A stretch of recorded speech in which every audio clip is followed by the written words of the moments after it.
ओम शांति। आज का प्रातः क्लास है 13 जुलाई 1968।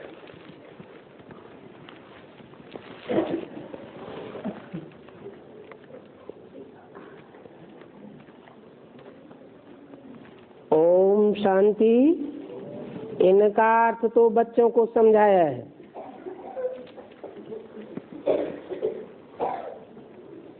क्या अर्थ है?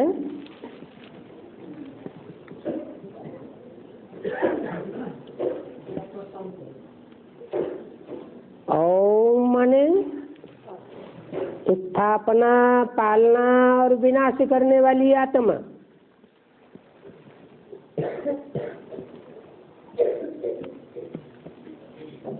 हर आत्मा अपने लिए दिव्य गुणों की स्थापना भी करती है, सतो प्रधानता की, पालना भी करती है, और जो तामसी गुण आ जाते हैं संग के रंग से उनका विनाश भी करती है।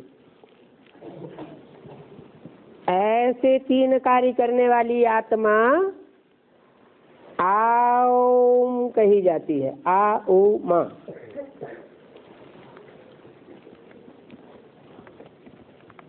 और तीनों कार्य करने के बाद फिर क्या होता है? कहाँ जाना होता है?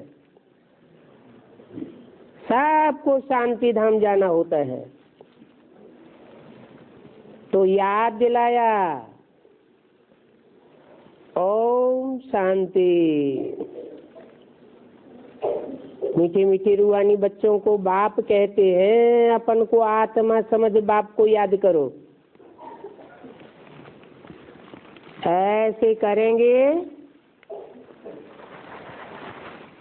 तो जल्दी से जल्दी अपने पुरुषार्थ के अनुसार बाप के घर शांति धाम में जाके बैठ जाएंगे। क्योंकि बाप बोलते भी हैं ओम शांति, बच्चे भी बोलते हैं ओम शांति, क्योंकि आत्मा का स्वधर्म है ही शांत। जिस स्वधर्म को तुम अभी जान गए हो कि हम शांत स्वरूप आत्मा शांत देश से पहले पहले यहाँ सुखधाम में आते हैं,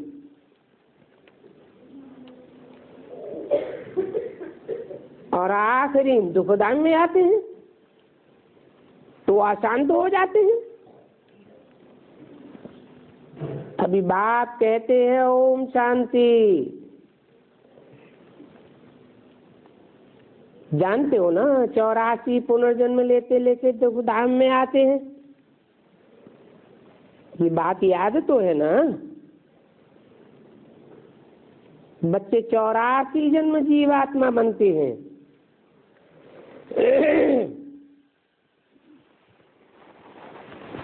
सब बच्चे बनते हैं? है? नहीं, बाप परमात्मा है। तो जैसा बाप है वैसे बच्चे भी आत्मा तो होना चाहिए। आत्मिक स्थिति में रहने वाले सिर्फ 84 जन्म लेने वाले हैं, बाकी तो देहभान पूरा पूरा छोड़ते ही नहीं। तो पक्के पक्के आत्मा कहाँ हैं? जो पक्की पक्की 84 जन्म लेने वाली आत्माएं हैं वो जीवात्माएं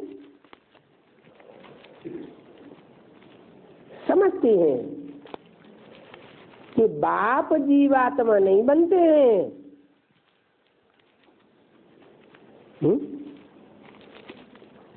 बाप जीवित आत्मा नहीं बनते हैं। जीवन धारण करने वालों में प्रवेश तो करते हैं, परंतु स्वयं जीवन नहीं धारण करते। हाँ, कहते हैं मैं टेम्परेरी इनका आधार लेता हूँ। किनका? ब्रह्मा का टेम्परेरी आधार लेता हूँ, और मुकर्रर एक बाप मुकर्रर तन का आधार भी लेते हैं। नहीं तो पढ़ावेंगे कैसे? बच्चों को घड़ी घड़ी कैसे कहेंगे मन मना भव है? टेम्परेरी तन में प्रवेश करके कहेंगे मन मना भव, या मुकर्रर रथ में प्रवेश करके कहेंगे मन मना भव? क्योंकि जैसे को याद करेंगे वैसे ही बनेंगे। अर्थात मुझे याद करो और अपनी राजाई को याद करो। इसको कहा जाता है सेकंड में विश्व की बादशाही।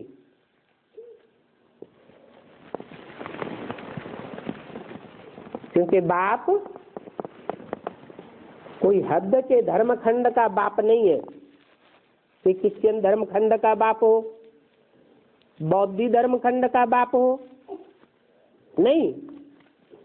कैसा बाप है? बेहद का बाप है, सारे विश्व का बाप है। विश्व पिता है ना, तो जरूर बेहद की खुशी, बेहद का वर्षा देंगे। और भारत में ही आकर के बच्चों को बाप बेहद का वर्षा देते हैं।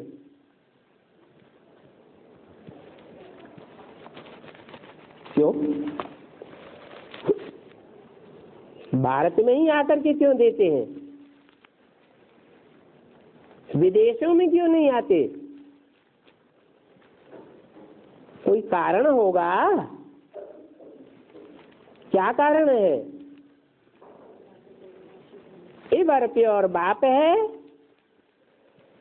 तो ऐसे ही देश में आवेंगे जहां प्योरिटी को मान दिया जाता है। भले बच्चे तमो प्रधान बन जाते हैं, अपवित्र बन जाते हैं, तो भी प्योरिटी को मान देते हैं। आज से 5000 वर्ष पहले तुम भारतवासी विश्व के मालिक थे। जिस विश्व को 100% सुखधाम कहें, बाप बहुत बहुत सहज रास्ता बताते हैं। ऐसे सुखधाम में जाने के लिए क्या पुरुषार्थ करो? मीठे मीठे बच्चों, अभी से दुखधाम को भूल जाओ। अगर अंत तक दुखधाम को, दुखधाम के भांतियों को, दुखधाम के पदार्थों को याद करते रहेंगे तो गति क्या होगी? अंतमते सो गति हो जाएगी। यहाँ इस दुनिया में बहुत दुख है।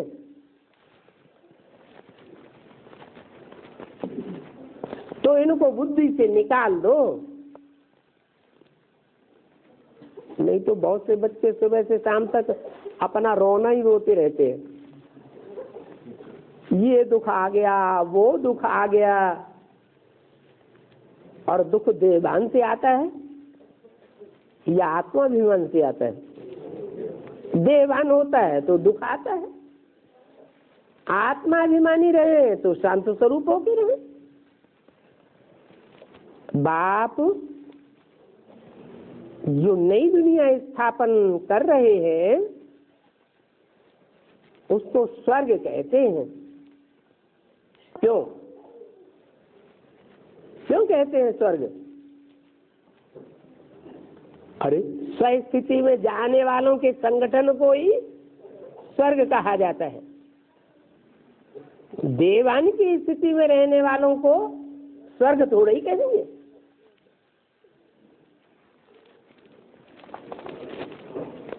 तो स्वर्ग स्थापन कर रहे हैं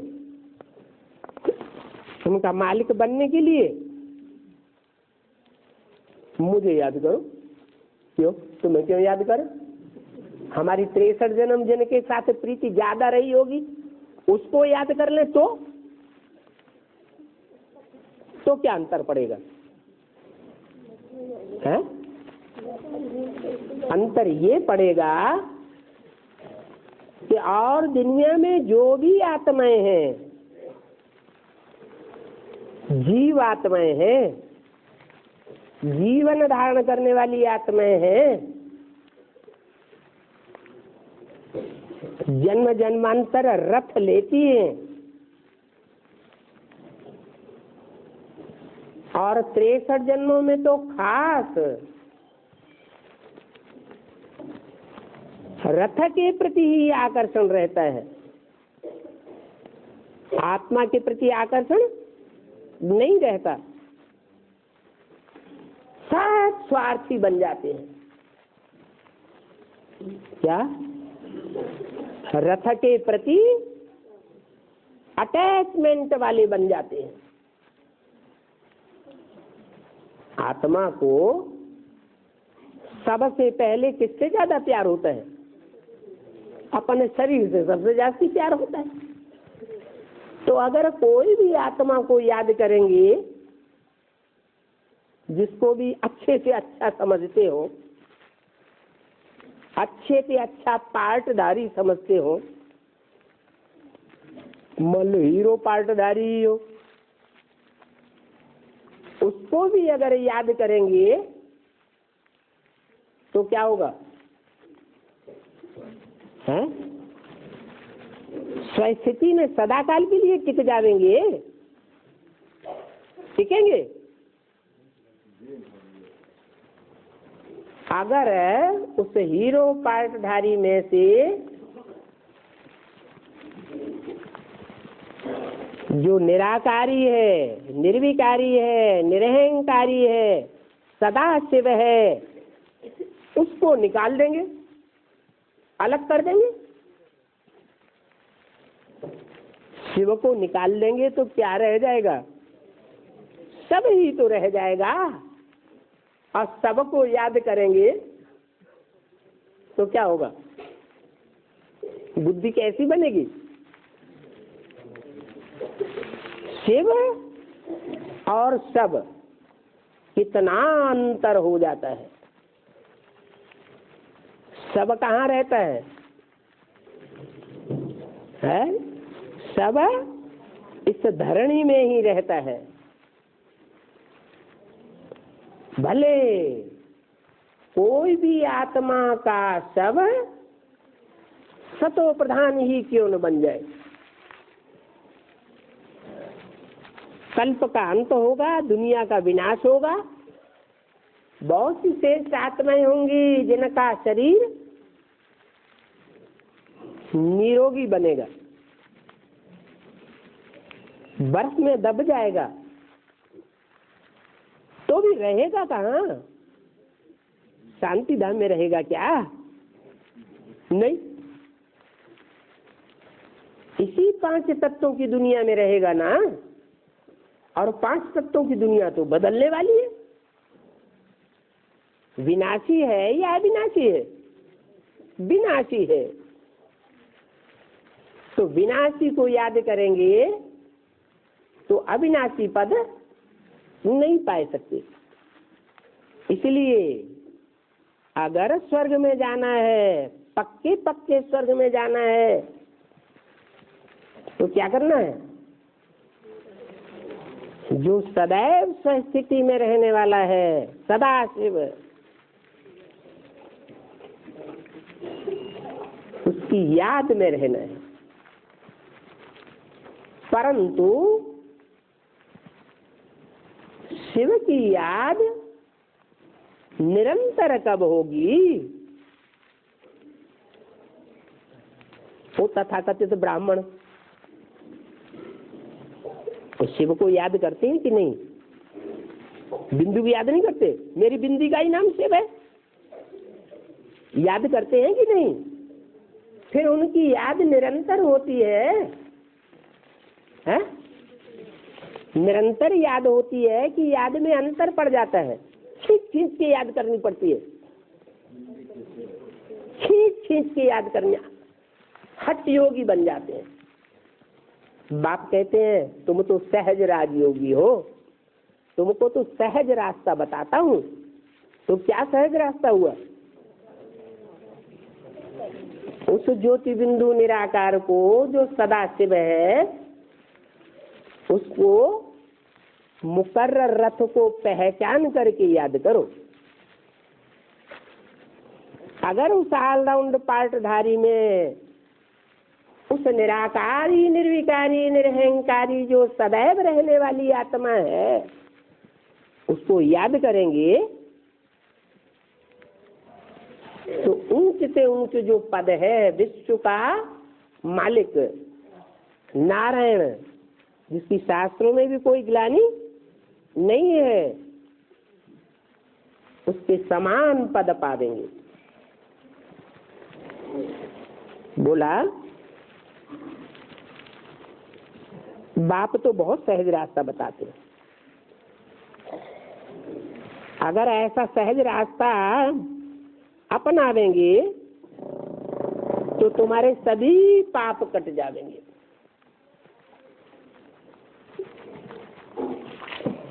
क्या? अच्छा, उससे क्या फायदा होगा?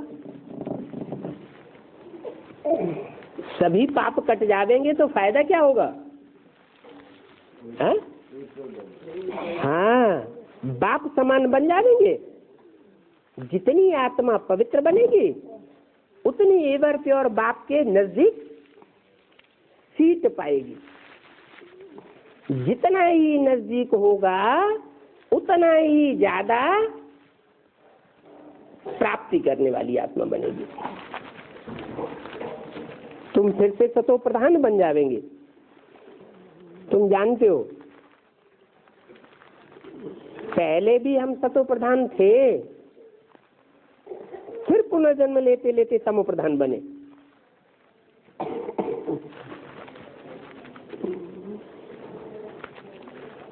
पुनर्जन्म न लेते तो नहीं, जो जन्म लेता है उसका मृत्यु जरूर होता है।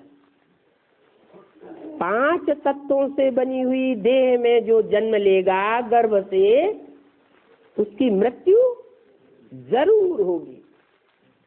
ऐसा तो हो ही नहीं सकता जिसका जन्म हो और उसकी मृत्यु न हो,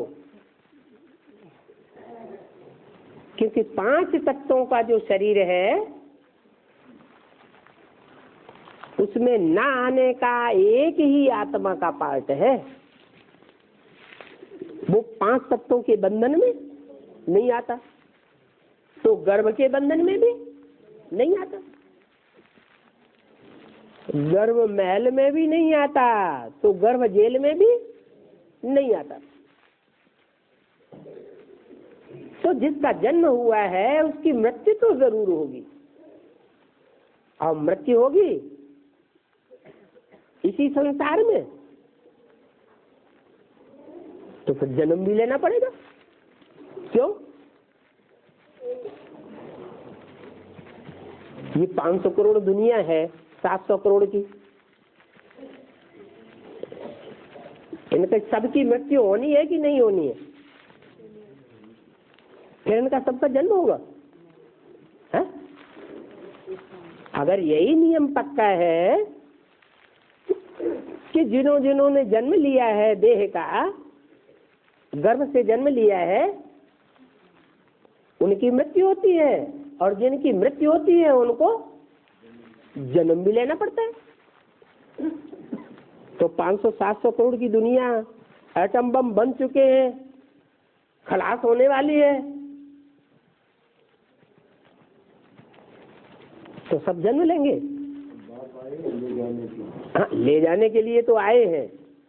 हाँ, अभी बाप आकर के रास्ता बता रहे हैं। क्या रास्ता बता रहे हैं? बता रहे हैं कि अभी सब आत्माओं का बाप, कोई भी धर्म की आत्मा हो, चलो मनुष्यों की बात छोड़ ही दो, पशु पक्षी कीट पतंगे जो भी हैं, सब आत्माओं का बाप आया हुआ है और सब आत्माओं को वापस ले जाएगा। अच्छा, मनुष्य तो चलो समझ जाएगा कि मैं आत्मा ज्योति बिंदु हूं। ये कीड़े मकोड़े पशु पक्षी ये कैसे समझेंगे, ये कैसे याद करेंगे, ये आत्म की स्थिति में कैसे टिकेंगे, देह से इनका अटैचमेंट कैसे टूटेगा? अरे टूटेगा कि नहीं टूटेगा? है टूटेगा, कैसे टूटेगा?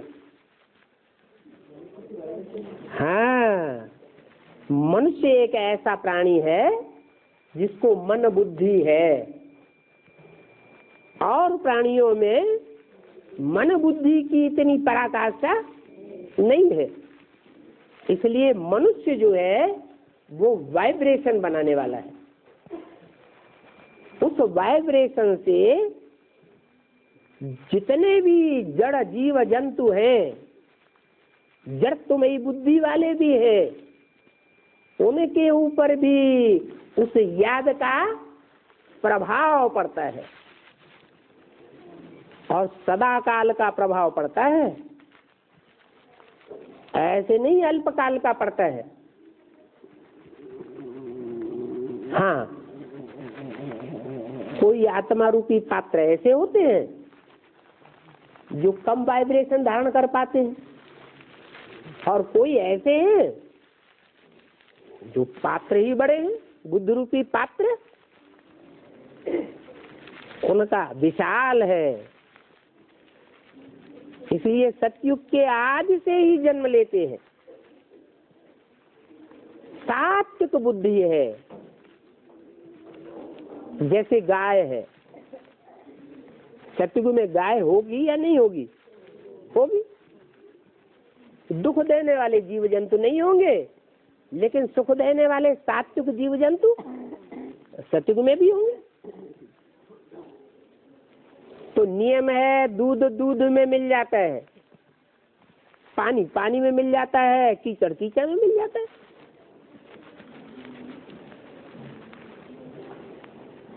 तो जो सत्य बाप है, उस सत्य बाप के संग में आने वाले जो भी जीव जंतु हैं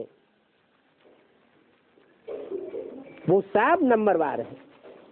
जैसे मनुष्यों में नंबरवार है, वैसे ही और प्राणियों में भी नंबरवार है। पशु पक्षी सब नंबरवार है। उनमें से जो सात्विक आत्माएं हैं वो पहले वाइब्रेशन को खींच लेंगे, और पहले वाइब्रेशन को खींचने के कारण नई सृष्टि में पहले आ जाएंगे। तो बताया कि दुनिया वालों ने इसका अर्थ उल्टा निकाल लिया। क्या निकाल लिया? कि परमात्मा सर्वव्यापी है। परमात्मा सर्वव्यापी है या उसकी याद का वाइब्रेशन सर्वव्यापी हो जाता है? उसकी याद का वाइब्रेशन सर्वव्यापी हो जाता है। याद के वाइब्रेशन को शक्ति कह दो। हर आत्मा में वो जन्म जन्मांतर की शक्ति भर जाती है, चाहे वो पशु पक्षियों की ही आत्मा क्यों न हो।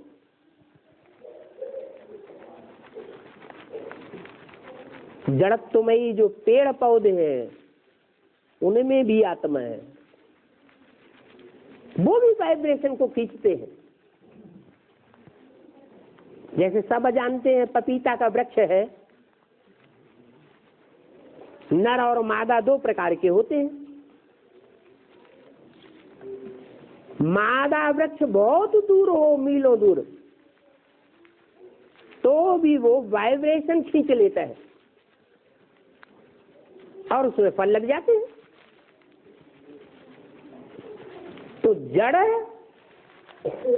और चैतन्य, बुद्धिमान अथवा बुद्धिहीन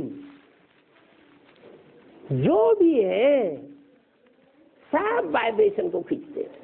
इतना ही नहीं, बाप तो कहते हैं तुम बच्चों ने अगर 5 तत्वों को भी सतो प्रधान नहीं बनाया, क्या तो नई दुनिया के मालिक नहीं बने। माने 5 तत्व भी दुनिया के जो इतने विस्तार में फैले हुए हैं, उनको भी तुम याद के बल से चेंज कर देते हैं। वो खुद नहीं चेंज होंगे। क्यों नहीं चेंज होंगे? क्योंकि वो बोलते चालते नहीं है। पृथ्वी, जल, वायु, अग्नि, आकाश, इनमें हलन चलन नहीं है, चैतन्यता नहीं है। इसलिए जो हमारी याद की पावर है, हमारी याद की पावर उस कण कण में व्याप्त हो जाएगी और सारी शक्ति को सतो प्रधान बना देगी। हाँ, उन कण कण में भी नंबरवार है या सब एक जैसे है? उनमें भी नंबरवार। जो जो कण जितने सात्विक होंगे वो पहले पहले इकट्ठे हो जाएंगे और पावर को खींच लेंगे। इसलिए सारी सृष्टि पर जलमयी हो जाती है और भारत में वैकुंठ स्वर्ग स्थापन हो जाता है। तो वो कण कण भी महान हो गया। कहाँ का? भारत का। क्यों महान हो गया?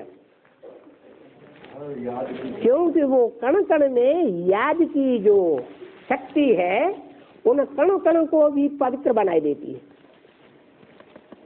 सुखदायी बना देती है।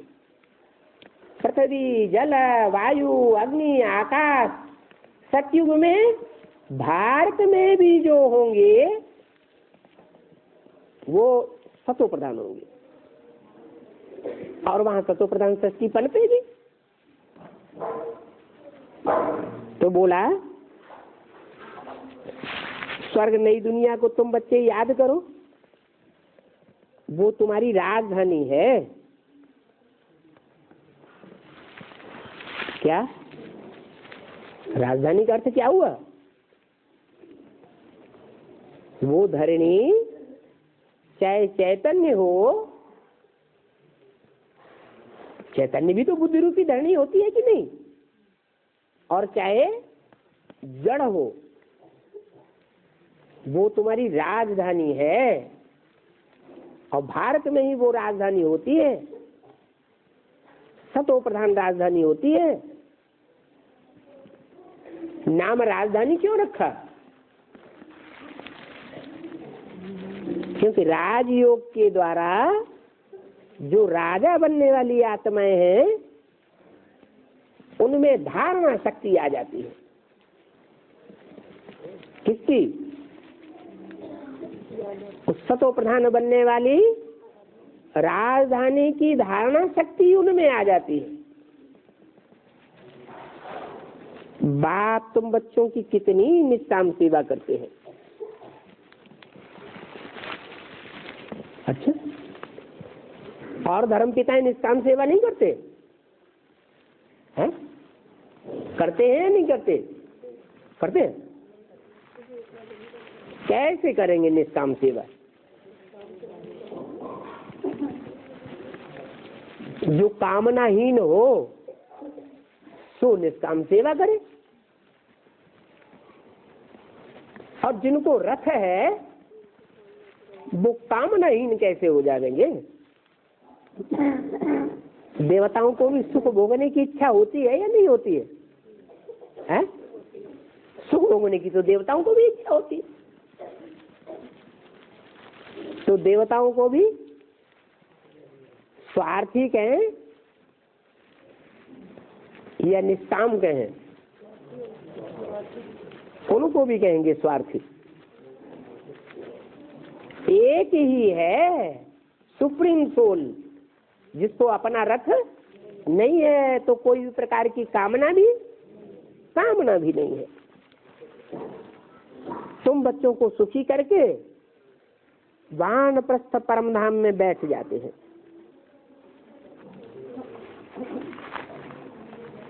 कुछ भी प्राप्ति की आशा नहीं। तुम 5000 वर्ष अपने अपने कर्मों के अनुसार सुख दुख भोगते हो।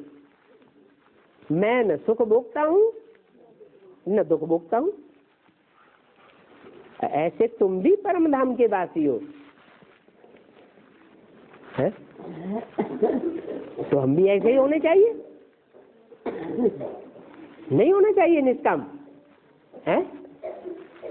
लेकिन बाप कहते हैं दुनिया में कोई भी जीवात्मा निष्काम सेवाधारी नहीं हो सकती।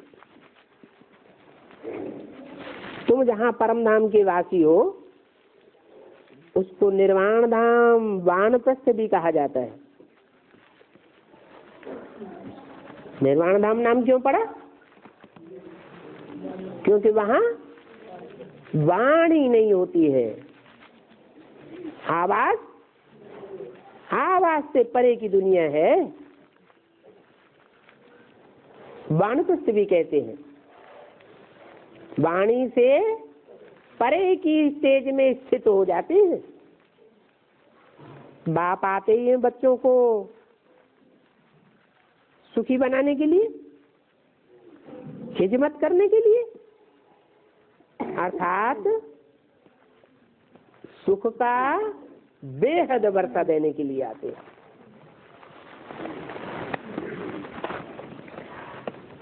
ये ब्रह्मा खुद भी बाप से वर्षा लेते हैं, परंतु शिव बाबा तो है ऊंचे ऊंचे। क्या शिव बाबा है? ऊंचे ऊंच शिव भगवान। ऊंचे ऊंच क्यों कहा है? ऊंचे ऊंच कहाँ की बात है? परम नाम की बात है या इस दुनिया की बात है? तो ऊंचे ऊंच ये टैली किससे कर रहे हैं? हैं? ऊंचे ऊंच तो टैली किया ना, नीचे से नीचे माने टैली किया। तो किससे ऊंच? ऊंच से ऊंच।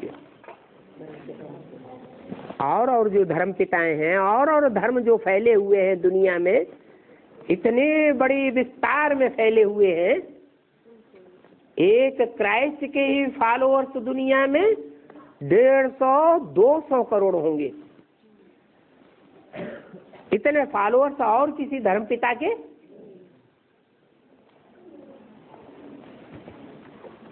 जो विदेशी धर्म पिताएं हैं, विधर्मी धर्म पिताएं हैं, कोई के भी इतने फॉलोअर्स नहीं है। बाप की तो बात ही छोड़ो, वो तो विश्व पिता है। सब धर्मों का निचोड़, सब धर्मों में जो सात्विकता है उसका निचोड़ आकर के धारण कराता है। इसलिए वो है ऊंचे से ऊंचे भगवान। उसकी यादगार शिव का मंदिर भी है। ऊंचे से ऊंचे भगवान की यादगार शिव का मंदिर, और दूसरे मंदिर नहीं हो सकते हैं? नहीं हो सकते। दूसरे जो मंदिर हैं और देवताओं के, उनको ऊंचे से ऊंचे भगवान इसलिए नहीं कहेंगे कि औरों के जो मंदिर हैं उनकी संख्या दुनिया में बहुत कम है, और शिव के मंदिरों की संख्या बहुत जाती है। गांव गांव में, शहर शहर में, विदेशों में भी शिव के मंदिर फैले हुए हैं, और उन शिव के मंदिरों में उस निराकारी स्टेज वाली की यादगार दिखाई गई है। ऐसी ऊंची स्टेज और किसी मनुष्य मात्र की हो ही नहीं सकती, और ऐसी स्टेज बनाने वाला उनका कोई बाप और टीचर भी नहीं है जो उनको किसी ने सिखाया हो। सिखाया किसी ने? जो यादगार शिव के मंदिर में रखी हुई है, क्या यादगार रखी हुई है? हैं? बाप भी बैठा है, माँ भी बैठी हुई है। बिना माँ के बाप शिव के मंदिर में दिखाया ही नहीं जाता। बाप है बीज, और उस बीज को धारण करने वाली माता है आधार, इसलिए उसका नाम ही है जलाधारी। क्या नाम पड़ता है? जल को धारण करने वाली। कौन सा जल? ज्ञान जल को धारण करने वाली। क्या जड़ जमीन है? जड़ जमीन की बात नहीं है, चैतन्य आत्मा की बात है। और वो चैतन्य आत्मा जितना उस ज्ञान को धारण करने वाली बनती है, उतनी ही पवित्र बन जाती है। इसलिए भारत की नदियों में स्नान करने जाते हैं, विदेश की नदियों में स्नान करने नहीं जाते हैं। ये भी यादगार बनी हुई है। ये धारणा शक्ति की बात बताई कि भारत की जो कन्याएं माताएं हैं, वो ज्ञान को और उसके तंत्र को जितना धारण करती है, उतना और कोई भी मनुष्य मात्र, चाहे भारत का देशी हो और चाहे दुनिया का विदेशी हो, वो धारणा और किसी में हो नहीं सकती। शिव बाप का मुकर्रर रथ ही क्यों न हो, वो भी बाप के ज्ञान की धारणा करता है या नहीं करता है? करता है, करता है? अगर करता है खुद, तो जो खुद करता है उसको फिर साथी की दरकार है या नहीं है? साथी की दरकार है। क्यों? जब खुद ही करता धरता है तो फिर साथी की दरकार क्या है? दरकार है या नहीं है? हैं? नहीं है। जो असली धारणा है ज्ञान की, किस बात की है? हैं? प्योरिटी की धारणा, पवित्रता की धारणा। वो पवित्रता की धारणा कोई भी पुरुष चोले में हो ही नहीं सकती, जो कन्या माताओं में हो सकती है। ये भारत की कन्याएं माताएं हैं जो उस प्योरिटी को धारण करती हैं, जिसके कारण माताओं के हाथ में ही कलश ज्ञान का दिया जाता है। उनके लिए ही ये टाइटल दिया है कि स्वर्ग के गेट वो कन्याएं माता ही भारत की खोल सकती है। विदेशी कन्याएं माताएं, वहां प्योरिटी के लिए इतना मान ही नहीं दिया जाता। भारत में तो मान दिया जाता है। तो बोला सारी सच के आदि मध्य अंत का ज्ञान बाप के ही पास है, और उस ज्ञान के तंत्र को धारण करने वाली भारत माता है।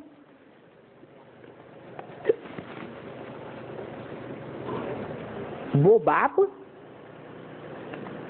जो इतना श्रेष्ठ से श्रेष्ठ ऊंच भगवान है, ऊंच ज्ञान देने वाला है, वो आया कहाँ से है? क्या कोई वेद शास्त्र पढ़ करके आया है? वेद शास्त्र पढ़ करके तो नहीं आया, पढ़े ही नहीं पढ़े हैं? ब्रह्मा और प्रजापिता वेद शास्त्र नहीं पढ़ते हैं, लेकिन वो थोड़े ही हमको पढ़ाते हैं। हमको पढ़ाने वाला कोई साकार मनुष्य नहीं है। मनुष्य को भगवान कहा ही नहीं जाता। क्या किसको कहा जाता है? जो मन वाला है, मन चलाने वाला है, या चंचल मन वाला है, वो भगवान हो ही नहीं सकता। या तो पुरुषार्थ करके मन को अमन बना दे। क्या बना दे? निश्चल बना दे। मन अचल अडोल हो जाए। जैसे शिव बाप है, उसका मन चलायमान होता है क्या? नहीं चलायमान होता। पुरानी दुनिया में आता है, पतित सड़ी हुई दुनिया में आता है, पतित तन में आता है, भिकारी चोले में आता है, और भिकारी चोलों का संग भी करता है। क्या संग करता है? इसलिए जहां इस संग की यादगार बनी हुई है, उस पहाड़ का नाम ही क्या रख दिया? माउंट आबू। क्या? दुनिया की जितनी भी बदबू वाली आत्माएं हैं, जिनकी दुनिया में बहुत बदबू उड़ती है ज्ञान ग्लानि की, वो सारी वहां इकट्ठी हो जाती हैं पहाड़ के मुआफिक, उस बाप के पास जाकर। तो इतनी पतित दुनिया में इतने पतित शरीरधारियों के संपर्क संसर्ग में आता है, फिर भी मन अचल अडोल रहता है। उस सुप्रीम सोल को जानना, और वो सुप्रीम सोल किस पतित तन में आता है उसको भी जानना, ये ज्ञान की बात है। परंतु ज्ञान का तंत्र नहीं है। क्या कोई बाप को भी पहचान ले, आत्माओं के बाप को पहचान ले, मनुष्य शक्ति के बाप को पहचान ले, बस इतनी पहचान मात्र से पवित्र आत्मा बन जाएगा? है? क्या करना पड़ेगा? है? धारणा करनी पड़ेगी प्योरिटी की। जब तक पवित्र नहीं बने हैं, तब तक परमधाम कोई वापस जा ही नहीं सकता। तो बाप है ज्ञान का सागर। वह सत्य के आदि मध्य अंत को जानते हैं।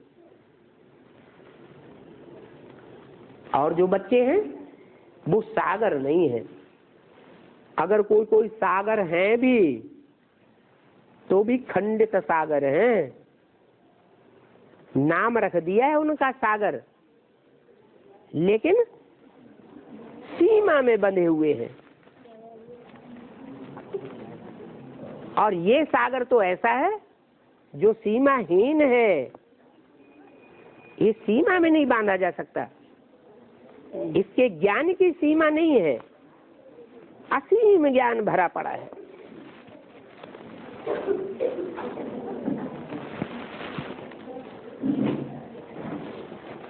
क्या हुआ? टीवी देखने में सारा खर्च कर लिया क्या? लो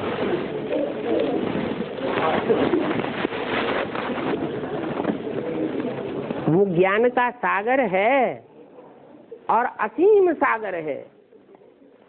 और जो 7 सागर गाए हुए हैं उनकी सीमा है या नहीं है? उनकी सीमा है, लेकिन इसकी सीमा ही नहीं है। वो सत्य के आदि मध्य अंत को जानते हैं। बच्चे महिमा भी करते हैं, बरोबर बाप सुख का सागर है, शांति का सागर है, पवित्रता का सागर है। सुख का, शांति का और पवित्रता का, तीनों का सागर है। ये महिमा दुनिया में कोई भी मनुष्य मात्र की हो ही नहीं सकती। विश्व के आदि मध्य अंत का राज सुनाते हैं।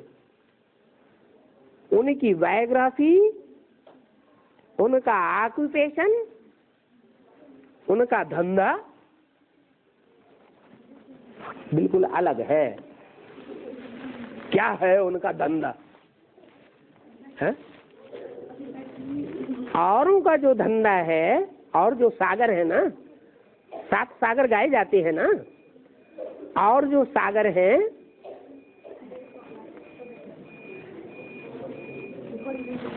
वो भी, जैसे बुद्ध है, संसार में भगवान बनकर विख्यात तो हुए, लेकिन जो बाप का धंधा है, ऑक्यूपेशन है, वो धंधा वो भी नहीं कर सकते। क्या धंधा है? क्या ऑक्यूपेशन है? उनका धंधा ही है संग के रंग में ला करके नंबरवार सारी दुनिया को पतित से पावन बनाना। तो फिर वो ऊंचते ऊंच हुआ ना, जो विश्व का मालिक बनाते हैं। ऊंचते ऊंचे हैं लक्ष्मी नारायण, परंतु लक्ष्मी नारायण 2 हुए या 1 हुआ है? ये तो 2 हो गए। ऊंचते ऊंचे कहेंगे तो 1 को कहेंगे या 2 को कहेंगे? फिर तो 1 को कहेंगे।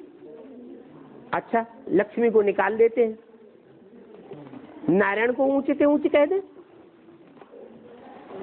तो नारायण जो है, जिसको नारायण नाम से विख्याति मिलती है, ख्याति मिलती है, उसमें शिव समाया हुआ है या नहीं समाया हुआ है?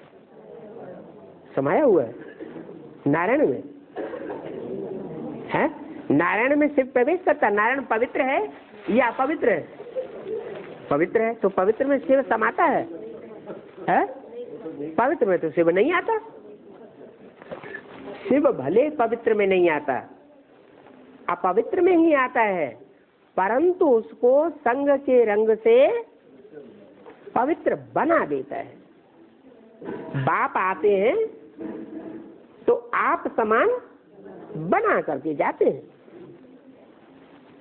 इसलिए इन्हों की महिमा ही अलग है। जो इन्हों की महिमा है वो और दुनिया में किसी की हो ही नहीं सकती। पूरे 84 जन्म लेने वालों की महिमा हुई ना, उनकी भी महिमा करते हैं। सर्वगुण संपन्न, 16 कला संपूर्ण, संपूर्ण अहिंसक, मर्यादा पुरुषोत्तम। और बाप की भी महिमा करते हैं। बाप की महिमा में और लक्ष्मी नारायण की महिमा में अंतर है ना, है? अंतर है। बाप को ये नहीं कहेंगे सर्वगुण संपन्न। क्यों? क्यों नहीं कहेंगे? बाप अगर सर्वगुण संपन्न बन जाए तो फिर दुनिया में इतने जो पापी फैले हुए हैं उनका विनाश कौन करेगा? बाप पाप की सृष्टि का विनाश कराए देते हैं। और पापों का विनाश कैसे होगा? पुण्यात्मा पापों का विनाश करेगा? पुण्यात्मा देवताएं होते हैं या भगवान होता है? देवताएं पुण्यात्मा होते हैं, और देवताएं तो विनाश का काम करेंगे नहीं, तो कौन करेगा फिर? बाप ही फिर वो रूप धारण करता है। वो दुनिया के बड़े से बड़े पापियों का भी कौन है? बाप है। इसलिए कहते हैं बच्चे तुम्हारा बाप आया हुआ है। लोहे से लोहा काटा जाता है और विष से विष मारा जाता है। ये पापियों की दुनिया ऐसे नहीं खलास होने वाली कि बाप आकर के इस दुनिया में साधु संत महात्मा बन जाए, सर्वगुण संपन्न बन जाए, 16 कला संपूर्ण बन जाए, फिर पापियों की दुनिया का विनाश हो जाएगा। नहीं, तो नारायण की महिमा में, देवताओं की महिमा में और बाप की महिमा में जमीन आसमान का फर्क है। बाप की महिमा और दैवी गुण वाले मनुष्यों की महिमा में कितना अंतर है। इन देवताओं को ये दैवी गुणों की प्राप्ति हुई है बाप से। क्या बाप देवताओं को क्या प्राप्त कराते हैं? है? जितनी जितनी पवित्रता का जिन जिन आत्माओं ने पुरुषार्थ किया है, उतना उतना उनको दैवी गुणों की प्राप्ति स्वतः ही बाप से हो जाती है। और जितना ही जो पुरुषार्थी जीवन में जानते हुए मानते हुए फिर भी अपवित्रता को जानबूझ करके विविचारी वृत्ति को धारण करते हैं, विविचारी वायुमंडल बनाते हैं, फिर उनको क्या मिलता है? दिव्य गुण मिलते हैं भगवान से या आसुरी गुण मिलते हैं?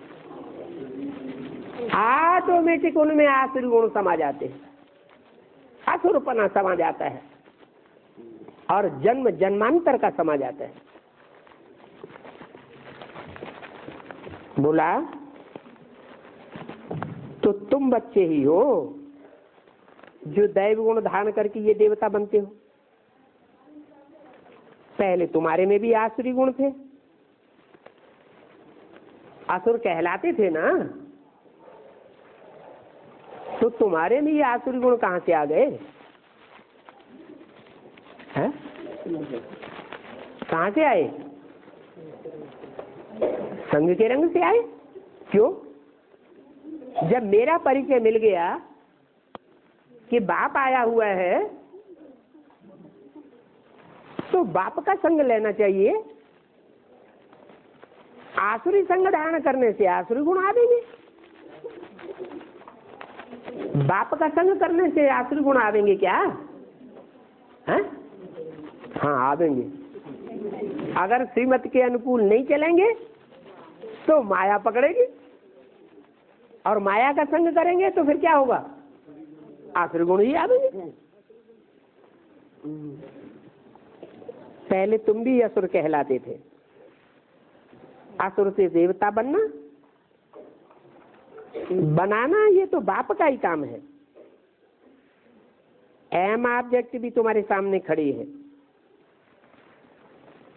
तुम जानते हो कि पहला पहला हमारा यह जन्म था।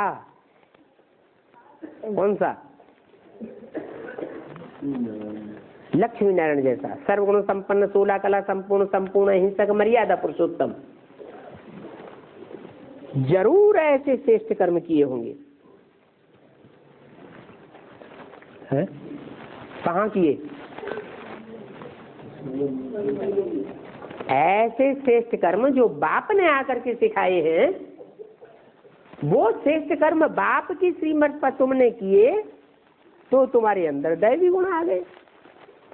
बाप से तुमको दिव्यता के गुणों का वर्षा मिल गया। और जितना ही संग के रंग में आकर के आसुरी गुण धारण किए हैं, उतना ही आसुरी गुण आते गए, शूटिंग हो जाती है। बाप अभी कर्म, अकर्म और विकर्म की गति समझाते हैं, और ये गति समझाने में 1 सेकंड का टाइम लगता है। कर्म क्या है? कर्म किसे कहें? जो श्रीमत के अनुकूल काम किया जाए वो हुआ कर्म, और विकर्म, वे माने विपरीत। जो भगवान की बताई हुई श्रीमत के विपरीत कर्म किया जाए वो कर्म चाहे ज्ञानेंद्रियों का हो और चाहे कर्मेंद्रियों का हो। आंख का ही कर्म क्यों न हो, अगर श्रीमत के अनुकूल है तो कर्म है। उस कर्म का फल श्रेष्ठ मिलेगा या निश्चित मिलेगा? श्रेष्ठ फल मिलता है। कहाँ मिलता है? श्रेष्ठ दुनिया में श्रेष्ठ फल मिलता है। जो सतयुग और त्रेता नई दुनिया है उसमें श्रेष्ठ कर्मों का श्रेष्ठ फल मिलता है। और जो संग के रंग में आकर के दूसरों की बात मान करके या मनमत पर चल करके, मनुष्य मत पर चल करके श्रीमत के विपरीत कर्म किए हैं, उनका फल कहाँ मिलता है? भ्रष्ट दुनिया में मिलता है। उस भ्रष्ट दुनिया का नाम ही है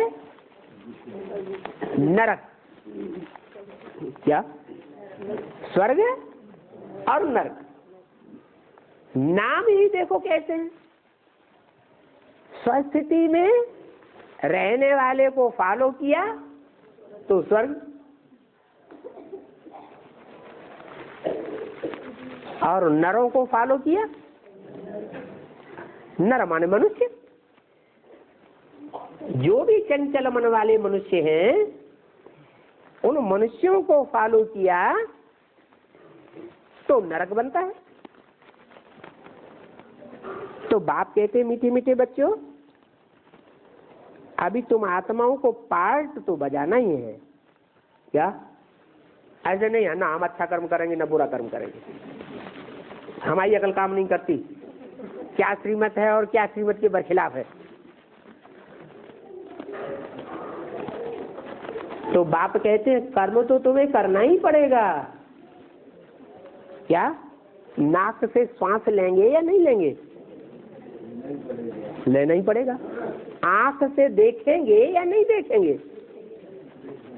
आंख से देखेंगे ही देखेंगे। जिह्वा से स्वाद लेंगे या नहीं लेंगे? खाना ही पड़ेगा। खाएंगे तो स्वाद भी आएगा। तो कर्म के बिना जीवन चल नहीं सकता। कर्म इंद्रियों से कर्म तो जरूर करना पड़ेगा। अब वो कर्मेंद्रियां चाहे भ्रष्ट कर्मेंद्रियां हो या श्रेष्ठ कर्मेंद्रियां हो, कर्म धारा बिगर जीवन किसी का चल नहीं सकता। चाहे वो सन्यासी क्यों न हो, जंगल में रहने वाले, उनको भी कर्मेंद्रियों से कर्म करना ही पड़ते हैं। परंतु कैसे कर्म करना है वो बाप सिखाते हैं। क्या सिखाते हैं? क्या सिखाते हैं? बल कर्मेंद्रियों से कर्म करो, परंतु मेरी याद में करो। जितनी गहरी याद में रह करके कर्म करेंगे, गहरी माने निरंतर याद हो। अंतर अगर बीच में पड़ता है तो जरूर बीच में माया आती है, फिर उतना ही कर्म में भी अंतर पड़ जाएगा। तो बाप कहते हैं कर्म धारा तो छूट नहीं सकती, कर्मेंद्रियों से कर्म तो करना ही पड़ेंगे। भूख लगेगी, खाना खाओगे कि नहीं खाओगे? अरे कर्मेंद्रियों की भूख होती है ना, भूख होती है, भूख मिटानी पड़ती है। प्यास लगेगी, पानी पिएंगे या नहीं पिएंगे? पानी तो पीना पड़ेगा। तो बोला क्या करना है? खाते पीते उठते बैठते मुझे याद करो। ये तुम्हारी बड़ी भारी भूल है क्या कि बाप की पहचान होने के बाद भी बाप की याद को भूल जाते हो। और वो याद करना तो पड़ेगा। ऐसे नहीं, हम तो ऐसे ही याद करेंगे, जब याद आएगा तो याद करेंगे, नहीं याद आएगा तो आराम से पड़े पड़े अमृत वेले सोएंगे। तो बाप कहते हैं, बाप तुम्हें रास्ता बताते हैं कि अमृत वेले का फाउंडेशन का टाइम है। फाउंडेशन अच्छा डाल लेंगे तो सारा दिन ऑटोमेटिक अवस्था अच्छी बनी रहेगी। तो ये तुम्हारे ऊपर है, करो या न करो। करोगे तो धर्मराज के डंडों से बच जाओगे, नहीं करोगे तो मेरे साथ धर्मराज भी बैठा हुआ है। मैं धर्मराज नहीं बनता हूं। मेरे लिए तो कहते हैं प्यार का सागर, लेकिन धर्मराज को प्यार का सागर कोई नहीं कहता है। तो तुम आत्माओं को पार्ट तो बजाना ही है, और ये पार्ट तुमको अनादि अविनाशी मिला हुआ है। क्या कोई हाथ पर हाथ धर करके बैठ जाए, हम कुछ नहीं करेंगे अब, तो ये हो नहीं सकता। हर आत्मा में अपने 84 जन्मों का पार्ट नुदा हुआ है। पुरुषार्थ भी अभी नहीं करोगे, ड्रामा तुमसे पुरुषार्थ करा देगा। ऐसा टाइम आ जाएगा भगदड़ का, अशांति का, कि तुम्हें पुरुषार्थ करने के लिए मजबूर करा देगा। तो अविनाशी पार्ट मिला हुआ है, ये पार्ट का विनाश को नहीं पाता है। तुम कितने बारी सुख दुख के खेल में आए हो, और कितनी बारी तुम विश्व के मालिक बने हो, और मालिक बनने के बाद फिर तुमने हार खाई है। तुम विश्व के मालिक थे ना, तो कितने सुखी थे। अभी तो वो कुछ भी सुख नहीं रह गया है। अभी तो तुमको जमीन का टुक्कड़ टुक्कड़ भी नहीं मिल सकता।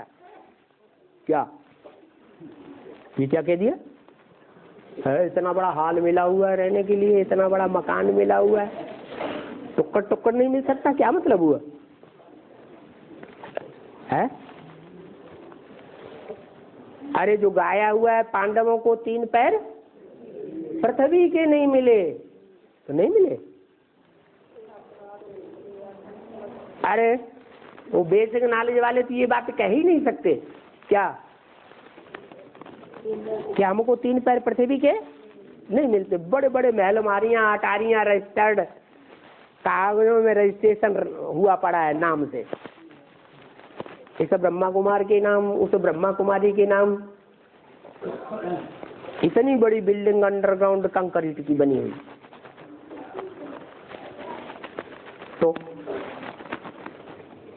तो कहेंगे 3 पैर पृथ्वी के नहीं मिले हैं? अरे उनका तो गायन ही नहीं है। गायन अंतिम समय का होता है, संपूर्ण स्टेज का गायन होता है, या अपूर्ण स्टेज का गायन होता है? संपूर्ण स्टेज का गायन होता है। और संपूर्ण जो स्टेज है वो बीज रूप आत्माओं की बनती है या आधार मूर्तों की बनती है, जड़ों की बनती है? बीज रूप आत्माओं की संपूर्ण स्टेज बनती है, और वो भी नंबरवार बनती है। एक जैसी स्टेज एक साथ एक टाइम पर नहीं बनेगी। तो 3 पैर पृथ्वी के नहीं मिले, ये गायन किसका है? पांडवों का। कहाँ है ऐसे पांडव जिनको 3 पैर पृथ्वी के नहीं मिल रहे हैं? ब्राह्मणों का कहाँ है? अरे वो ब्राह्मण कहाँ हैं जिनको 3 पैर पृथ्वी के नहीं मिल रहे हैं? सबको अपने अपने मकान है। अरे हैं कि नहीं है? अच्छा नहीं है तो किराए पे तो लिए हुए हैं, तो 3 पैर पृथ्वी का किराया तो दे रहे हैं, रहे तो है, ऐसे तो नहीं कहेंगे नहीं मिला है। तो ये तो झूठी बात हो गई। फालतू बेसिक वालों का नाम उठाते हैं।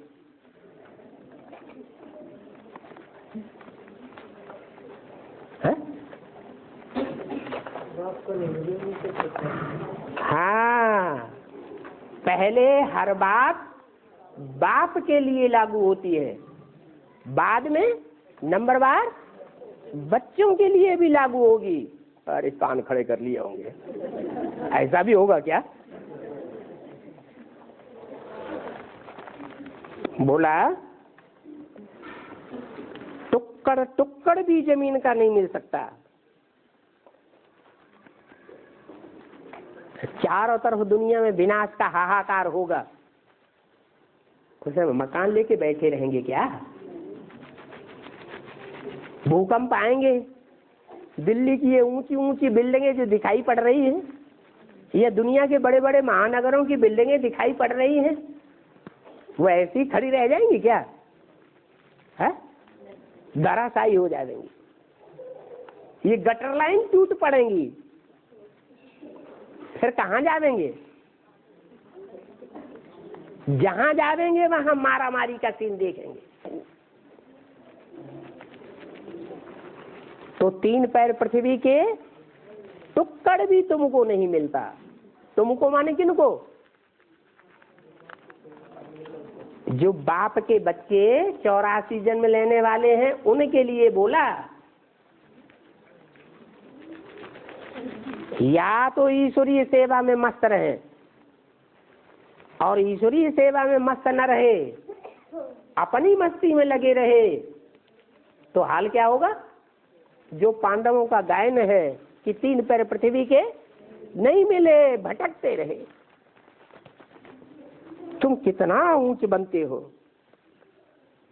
फिर कितना नीच गिर जाते हो। इतने ऊंच बनते हो कि तुम पूजा के लिए जो मंदिर बनाते हो, और भगवान के मंदिर भी सोमनाथ जैसे कितने बड़े बड़े विशाल भव्य मंदिर बनाते हो, उनमें भी कितना अतिचार धन होता है, और अभी 3 पैर पृथ्वी के भी नहीं मिलते। उसको कहते हैं बैगर। बैगर माने जिसके पास धन पद मान मर्तबा कुछ भी न हो।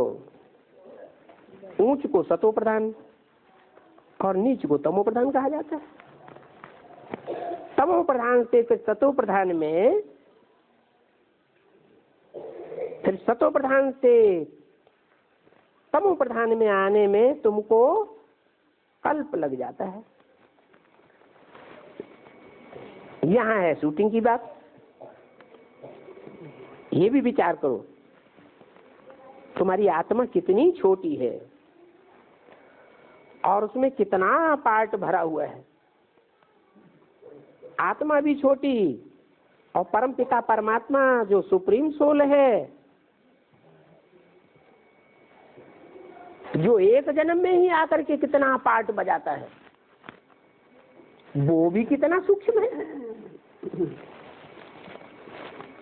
वो बाप है, तुम सब आत्माओं का बाप है, फिर भी ज्ञान का सागर है, शांति का सागर है। तुम बच्चों को नंबरवार कहेंगे, कोई सागर है, कोई बड़े बड़े सरोवर हैं, कोई ऊंची स्टेज वाले हैं, कोई नीची स्टेज वाले हैं। सबसे ऊंची स्टेज वाला सरोवर कौन सा है? ज्ञानमान सरोवर। कितनी ऊंची स्टेज में है, और उसका जल कितना पारदर्शी है। कोई नदियां भी है, कोई पोखरे भी हैं, कोई कुएं हैं, कोई गड्ढे गड़ीचियां हैं, नंबरवार हैं, बाकी ज्ञान सागर तो एक ही है। अच्छा, ओम शांति।